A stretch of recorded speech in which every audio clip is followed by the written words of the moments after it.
नमस्ते दोस्तों, आप सभी का स्वागत है अरिहंत ऑनलाइन एकेडमी पर। और इस वीडियो में हम डिस्कस करने वाले हैं डॉट नेट के कुछ इंपॉर्टेंट क्वेश्चंस जो कि आपको पूछे जा सकते हैं। राजस्थान कंप्यूटर टीचर्स की जो वैकेंसीज है बेसिक इंस्ट्रक्टर के लिए और सीनियर इंस्ट्रक्टर की जो पोस्ट के लिए वैकेंसीज है, दोनों के लिए ये क्वेश्चंस पूछे जा सकते हैं। दोस्तों, बहुत बेसिक क्वेश्चन है प्रोग्रामिंग फंडामेंटल्स के, तो इस वीडियो को आप एंड तक जरूर देखें।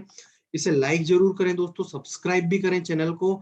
और आपको अगर कोई डाउट या कोई क्वेरी है तो आप पूछ सकते हैं। We are going to solve your all doubts and queries as early as possible from our side. Okay, तो आइए शुरुआत करते हैं। क्वेश्चन नंबर 101, ये क्वेश्चन नंबर 101 है। पिछले 100 क्वेश्चन हम प्रीवियस 10 सेशंस में कर चुके हैं, जिनकी प्लेलिस्ट की लिंक कमेंट सेक्शन में, यहाँ पर डिस्क्रिप्शन सेक्शन में दी हुई है। तो आप उस कमेंट सेक्शन पर, उस डिस्क्रिप्शन सेक्शन पर जो लिंक दी हुई है, उसको जाके आप सारे वीडियोस पिछले जरूर देखें। बहुत ही इंपॉर्टेंट वीडियोस हैं, कंटेंट वाइज डिस्कस किए हुए हैं, टॉपिक वाइज। कोई कॉन्सेप्ट अगर लगता है कि बताना चाहिए तो वो उधर बताया है, राइट? तो आप जरूर देखिए। Okay, question number 101, which set of symbols are used to signify the presence of ASP.NET code. किसी डॉक्यूमेंट में अगर आपको ये पता करना है कि ASP.NET का कोड लिखा हुआ है या नहीं लिखा हुआ है, तो basically out of this 4 ABCD कौन से सिंबल्स उसमें आप देखेंगे और पता करेंगे। तो basically this is open angle braces and this is modulus operator, right? तो ऑप्शन डी जो है, अगर इस टाइप का सिंबल मिलता है मतलब ASP.NET कोडिंग का आपको एक तरीके से आप बोलोगे कि फ्रेमवर्क उधर हुआ है। Question number 102, which HTML tag creates a link to another browser web page? So basically you all know that anchor tag use किया जाता है href एट्रीब्यूट के साथ। ए जो है it is for anchor tag, जो टैग का नाम है दैट इज एंकर टैग, और उसके साथ जो एट्रीब्यूट यूज होता है वो है href। अब यहाँ पर आप जो भी लिंक मेंशन करेंगे तो क्या होगा, आप उसका लिख देंगे लेट से क्लिक हियर। आपने टेक्स्ट लिखा हुआ है क्लिक हियर, और अंदर जो भी वेबसाइट दी हुई है आपने यहाँ पर, लेट से यहाँ पर आपने कोई भी एक वेबसाइट का नाम दिया हुआ है www.xyz और google.com व्हाटएवर। तो जब आप वहां पर क्लिक करेंगे तो आपको सिर्फ उधर क्लिक हियर दिखाई देगा। जब उधर क्लिक करेंगे तो आप google.com के पेज पे पहुंच जाएंगे या उस वेबसाइट पर पहुंच जाएंगे जहां पर आपका वो जो वेबसाइट जो भी मेंशन है, राइट? तो जो टैग यूज किए जाते हैं दैट इज AHREF। तो ऑप्शन ए जो है वो करेक्ट आंसर है इसका। Question number 103, the .NET framework class library, that is FCL framework class library, is also known as, तो जो framework class library है इसको base class library भी बोला जाता है। it is also called as base class library। तो option A जो है वो इसका सही आंसर होगा। Question number 104, which of the following statement is correct about .NET framework के बारे में कौन कौन से स्टेटमेंट्स करेक्ट हैं? Okay, option A, .NET framework use DCOM for achieving language interoperability. .NET framework is built on DCOM technology. .NET framework uses DCOM for making transition between managed and unmanaged code, or .NET framework uses DCOM for creating unmanaged applications? नहीं, basically .NET framework DCOM जो है उसको use करता है for making transitions between managed and unmanaged code जो होता है उनके बीच में ट्रांजिशंस के लिए इसको यूज किया जाता है। Basically it is distributed component object model. DCOM जो है इसका एब्रीविएशन है डिस्ट्रीब्यूटेड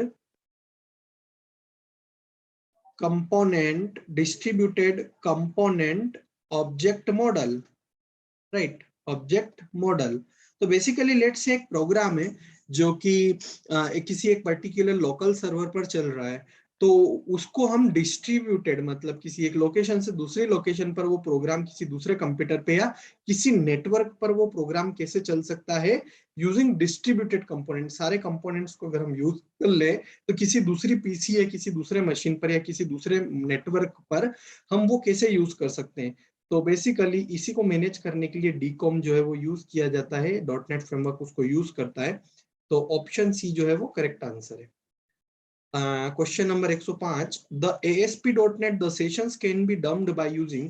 ASP.NET में अगर कोई भी वेब पेज सेशन चल रहा है तो उसको अगर डंप करना है तो सेशन डॉट अबेंडन जो है ये करेक्ट ऑप्शन है इसका, राइट? आप इसका यूज करके उसको क्या कर सकते हैं, डंप कर सकते हैं। Option B is the correct answer. Question number 106, the underscore is here is the execution engine for .NET applications and servers as the interface between .NET applications and the operating system.